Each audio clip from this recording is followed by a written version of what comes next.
Can I stay just for today? The day after my son's funeral, my 6-year-old grandson, covered in bruises, visited our home late at night. "Where's your mom?" I asked, trying to maintain composure despite my surprise. In response, my grandson burst into tears. "Mom's sleeping with a man at home." My daughter-in-law, who didn't attend a funeral for her husband who died in an accident. Moreover, what could she possibly mean by being with another man? And what about all the bruises covering my grandson's body? That woman might have done something outrageous. Deciding so, I resolved to render my despicable daughter-in-law permanently unable to recover through a certain method. If only I had opposed my son's marriage 7 years ago. Perhaps no one would have suffered. Living peacefully with my husband, enjoying hobbies like gardening and taking walks together for exercise after retirement, life was tranquil. My only son, Stephen, had already married Ashley and lived with their 6-year-old son Mark in the neighboring town. It was 7 years ago when my son brought Ashley home. "Mom, I'm thinking of marrying her." Nice to meet you. I'm Ashley. Pleasure to meet you. She, his junior colleague, was 5 years younger than Stephen and seemed a bit loud, but she was friendly and her responses were clear and lively. However, Ashley's unnaturally bright smile, glued to her face, made me feel uneasy. My son was reserved and shy, not even close to considering love, so I thought he was far from marriage. So when he introduced her as his fiancée, I honestly was surprised and couldn't believe it. "Is she really good enough for you?" After Ashley left, I couldn't help but corner my son because I worried. "What do you mean?" "I feel like you two are very different." Ashley struggled after losing her parents early. She's actually a strong woman with a strong core. I like having a girl who can take charge like her. When Stephen talked about her, he had such a gentle and genuinely happy expression. I decided to trust the partner my son had chosen for himself. And then, Ashley became pregnant shortly after marriage and gave birth to a healthy baby boy. My son was truly delighted, and I couldn't help but feel relieved, thinking, their marriage wasn't a mistake. And so, I found my role as a grandmother. "I'd like to go out with Ashley alone. Can I leave Mark with you?" Of course. Make sure to show appreciation to your wife. She's always working hard with childcare and housework. "I understand." Occasionally, Stephen and Ashley would leave their son with us and go out together like this. Their relationship seemed to be going well, and I felt happy to spend time with my adorable grandson Mark. However, a shadow began to loom over such everyday life. It was when my grandson was about 5 years old.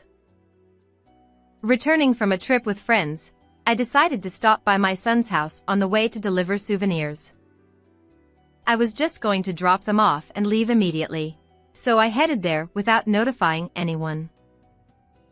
Mark. Stop fooling around. If you can't listen, then get out. Ah. I'm sorry. Mom, please forgive me. Standing in front of Stephen's home entrance, I could hear Ashley's angry voice and Mark's crying screams. Wondering what was happening, I rang the doorbell. "Ashley." "It's me." After a while, the door slowly opened, and my daughter-in-law peeked out cautiously. Mother-in-law, what's the sudden visit? Stephen is still at work, you know. Upon seeing me, Ashley furrowed her brows and made a displeased expression. Her tone was low, almost to the point of being inaudible, as if she found dealing with me bothersome. "I came to deliver souvenirs from the trip, But then I heard loud voices, so I wondered what was happening. Oh. Mark was about to jump from the stairs, so I just scolded him. That's all. Is that so? Is Mark okay then? He's fine. So could you refrain from interfering? With a stern tone, Ashley said this and forcefully closed the door. My daughter-in-law had never shown such an attitude before, so I was very surprised. However, I soon realized that it might not have been a good idea to visit without any prior notice. Besides, Ashley was new to parenting. Having walked the same path of motherhood as my daughter-in-law, I understand her feelings well. Perhaps she's accumulating stress from childcare. And I became worried not only about Ashley but also about my grandson, so I decided to talk to my son about it. Was Ashley upset? That very night, I called Stephen. What's going on? There didn't seem to be anything particularly different. I see. Well, that's good then. My son told me like that, but I couldn't be sure how Ashley truly felt. Therefore, from then on, I made sure to always contact them before visiting their house. However, since then, whenever I visited their home, my daughter-in-law was almost always absent. Recently, Ashley hasn't been home much. Did she start any new hobbies?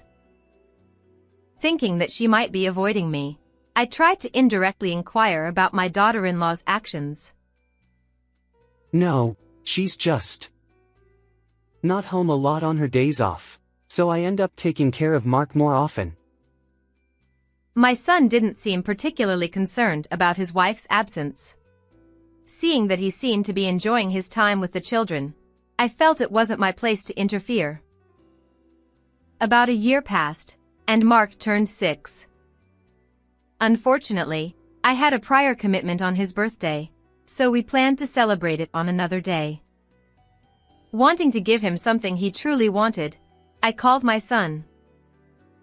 What would be a good birthday present for him this year? I have an overnight job today, so I'll ask him when I get back and let you know.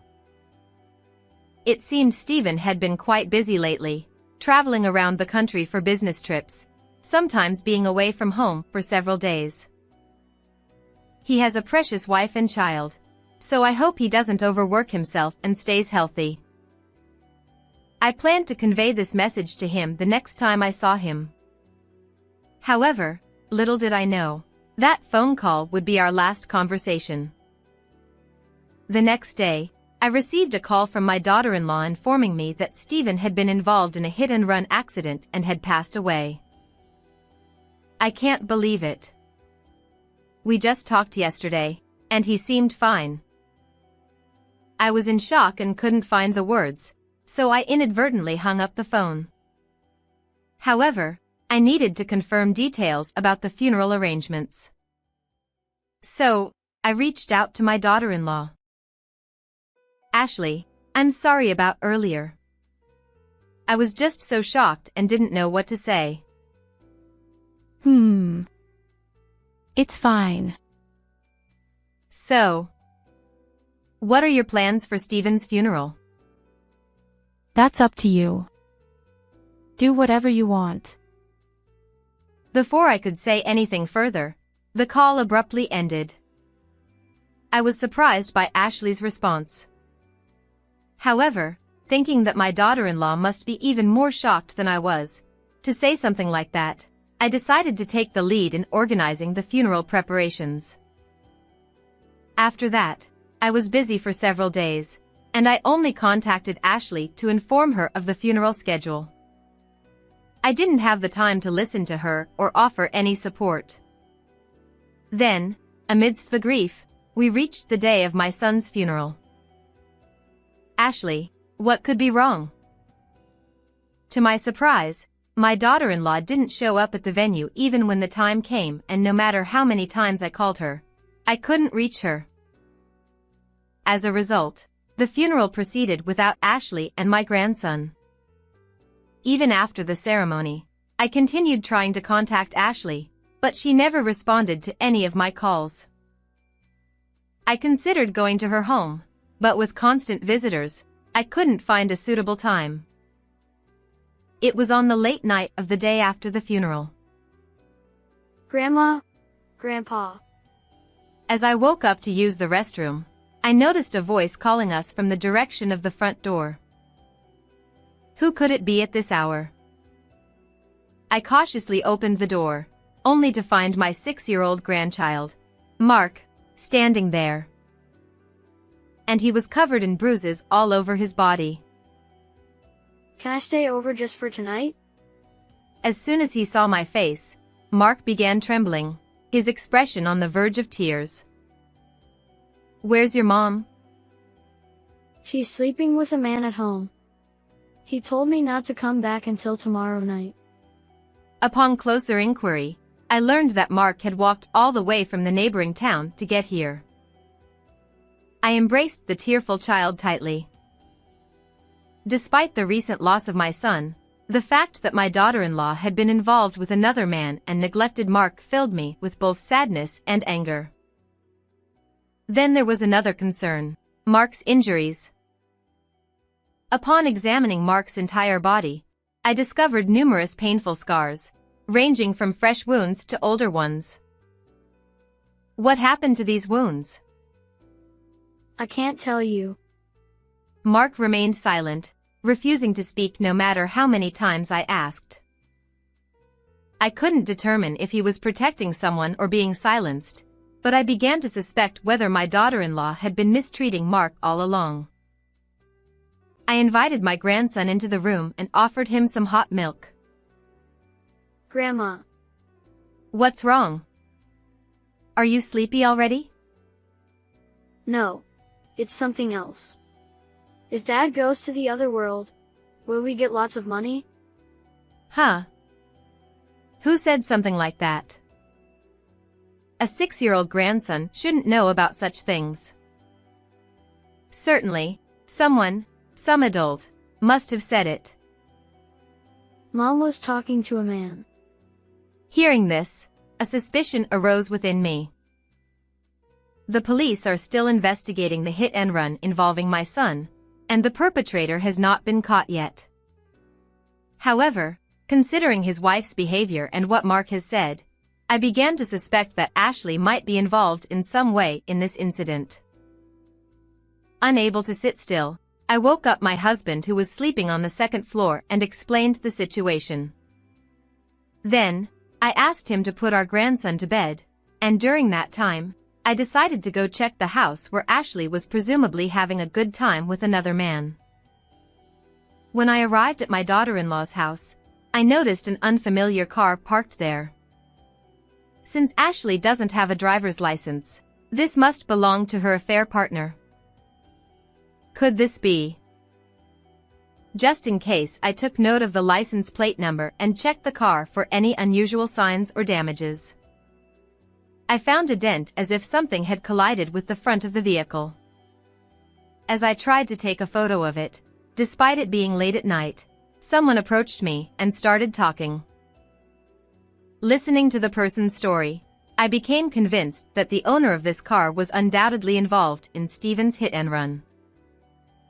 The next morning, I took my grandson to the hospital and had my husband go to a place that would become important from now on. And in the evening, after leaving my grandson with relatives, my husband and I headed to my son's house together. The car I saw yesterday is still parked there. That means her lover must still be inside the house. I pressed the intercom button, trembling with nerves, ready to confront my daughter-in-law. However, she didn't come out right away.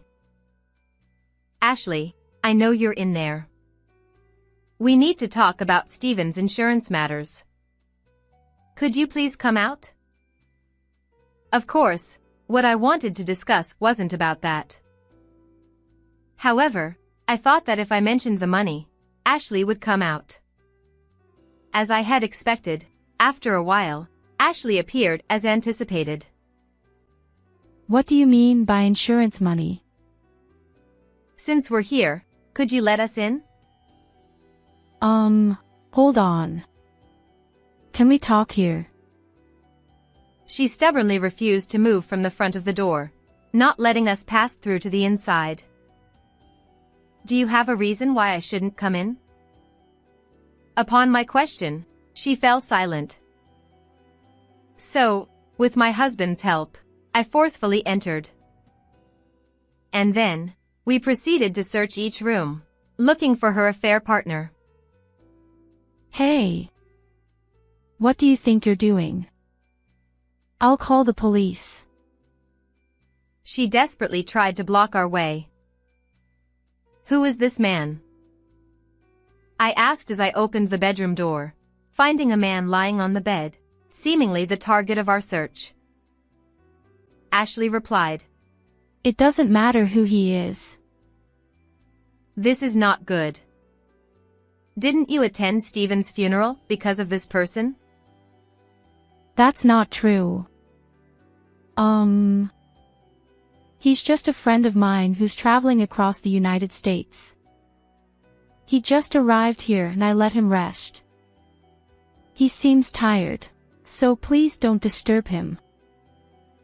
Her excuse was clearly far-fetched, leaving me utterly incredulous. However, Ashley wore an expression of anger, as if we were the villains. Don't lie. Mark came to our house in the middle of the night, crying because his mom was sleeping with a man and wouldn't let him in, so he begged me to let him stay. You can't trust what a child says. He's your affair partner, isn't he? You left Mark to Stephen all this time and frequently left the house because you were meeting this man, weren't you? If I'm suspected of cheating over something like that, I can't even take a break. She sought agreement from her affair partner as well, and eventually, they both smirked and began to ridicule and laugh at us. Enjoy your time while you can. I signaled to my husband and discreetly started recording the audio before getting to the main point. The one who hit and ran Stephen was your affair partner here, right? Upon hearing my words, she immediately chuckled, her body trembling slightly as she laughed. Ha! What are you talking about? Yeah, you old bitch. Accusing us without any evidence. You're out of your mind. Ashley and her lover continued to smirk and sneer at me throughout the conversation. I wouldn't say this if I didn't have evidence. There's a significant dent in the front of the car that was parked in front of the house. Just because of that, you're treating me like a criminal. It was just a minor bump. That wasn't the day my husband had the accident, was it? It was way before that. The man showed no change in expression as he confronted me, and Ashley watched the situation unfold without any reaction. But there are witnesses who saw you two trying to call a repairman to get an estimate on the day Stephen passed away. Actually, when I came to the front of this house late at night, I was approached by a young man returning from the convenience store who said he lived nearby. He was a car enthusiast and said he wanted the same car as her lover's. He mentioned that he had been interested every time he saw the car parked in front of the house. Therefore, he witnessed the lover talking to a car repairer in front of the car on the day of the accident. Additionally, he mentioned that Ashley was urging for the repairs to be done quickly. I don't remember any of that. Anyway, it's ridiculous to believe what some random neighbor said. The request was for repairing a dent on the bumper. Oh, but it was refused, so the car is still here, right? Actually, the neighbor remembered the name of the shop written on the repair shop's car, so I asked my husband to go to the shop and hear the circumstances for me. They told him that her lover said the reason for the dent was a cat hitting it, but that was clearly different from what a professional would see, and the shop, feeling suspicious, refused the request. How do you explain this? Ugh. Oh, there was a report from the police about a hit and run. I got a call about it just now. But actually, no such call had come through. I decided to corner them into confessing. The car was a minivan and the license plate number was... Oh. Isn't it the same as the one parked in front of the house? That must be some mistake. He tried to come up with an excuse, but his confidence from earlier had vanished. It seemed like they were gradually being cornered. Just a little more. I'll make them confess, for sure. I decided to move on to the next tactic. I can't bear to see Mark suffer any more after losing his father, and now if his mother gets caught. I sniffled, covering my face with my hands and pretending to cry. But the emotions overwhelmed me, and I couldn't help but let out a sob. Seeing that, Ashley seemed to be affected. She, appearing lost in thought, darkened her expression slightly. Actually, I had asked him to go pick up Steven. Hey. What are you saying? It's okay. Really. Ashley patted his shoulder, trying to calm him down. Perhaps the man sensed something, as he backed down easily. And then suddenly my husband jumped out in front of the car, and there was no way to avoid him. Right, David? Isn't that right? Yeah. That's what happened. The lover, seeming to suddenly go along with the story, appeared quite awkward. However, Ashley continued the conversation without paying attention to his discomfort. We got scared and ran away. The guilt was overwhelming, and we couldn't bear it. We ended up staying home, unable to even attend the funeral. Whether this was true or not, I couldn't tell. But there was no sense of remorse coming from Ashley. Perhaps she intended to escape punishment through tears, but it wasn't going to work. Even if that story were true, wouldn't Steven have been saved if you had immediately called an ambulance? That's why we got scared. Mark asked if he would get a lot of money if Daddy went to heaven. Could it be that you got rid of Steven for insurance money because he was getting in the way? When I interrupted her story to confront her, she fell silent. And still, there was something I absolutely had to investigate further with Ashley. Ashley, weren't you mistreating not only Steven but also your own child? Mark was covered in bruises. I don't know anything about that. He often falls over, you know. Then how do you explain this?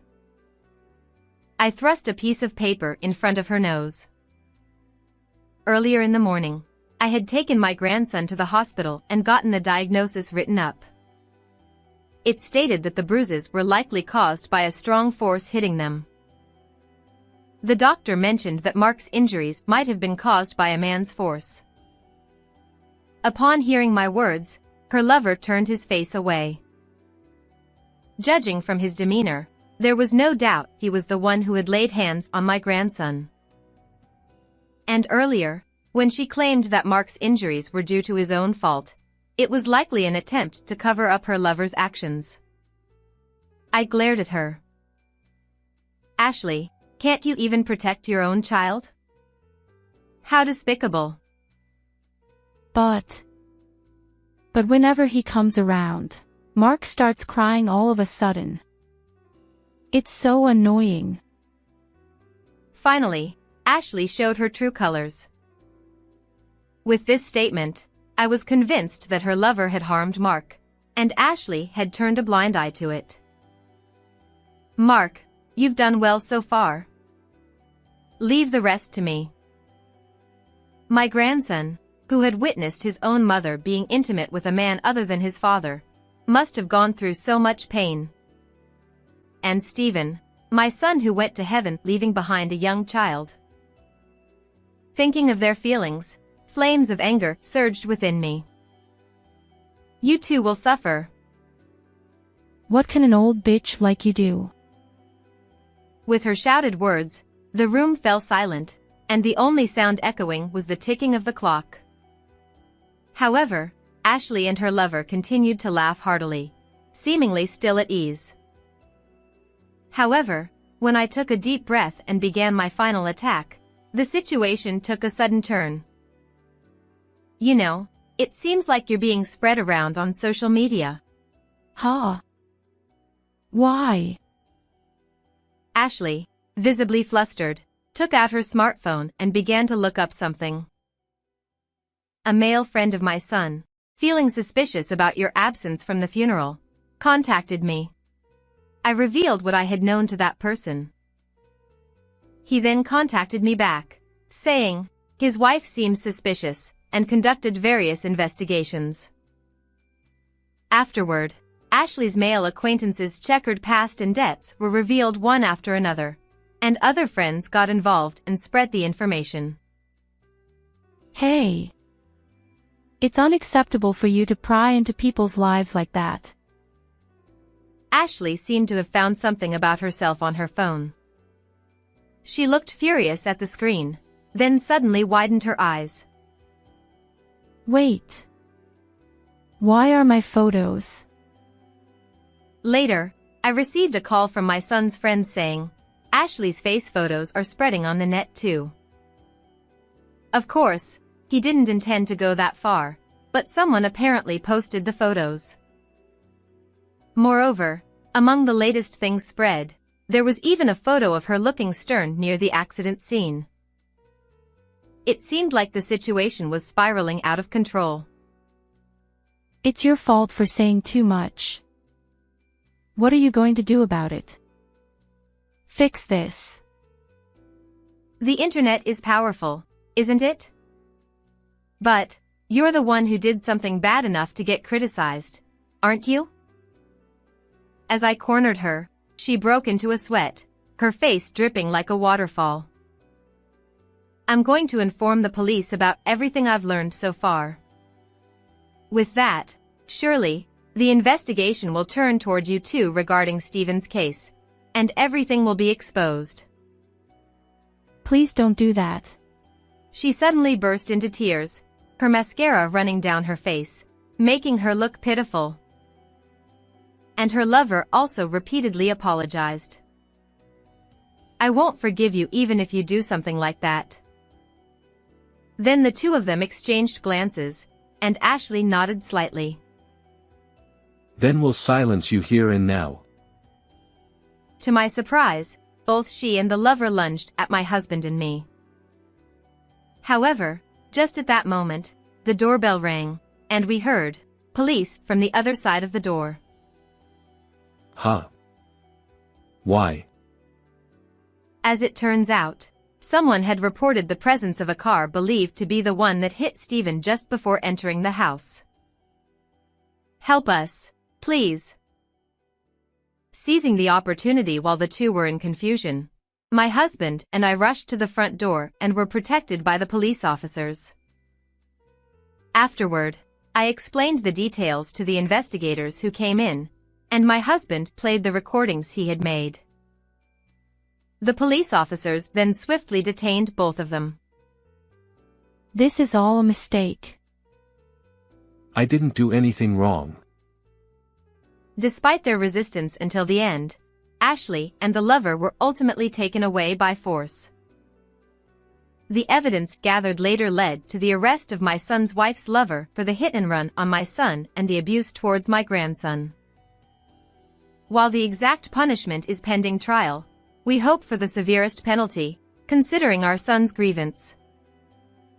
Although my son's wife didn't directly participate, she may be charged with some form of complicity in the planning. Furthermore, for turning a blind eye to the terrible treatment of our grandson, she has lost custody rights. Additionally, facing societal backlash on social media, There is no one left to support or await her. Mark is now under our care. While living with us, he has gradually regained his spirits. We intend to continue prioritizing his happiness above all else and strive to live for his well-being.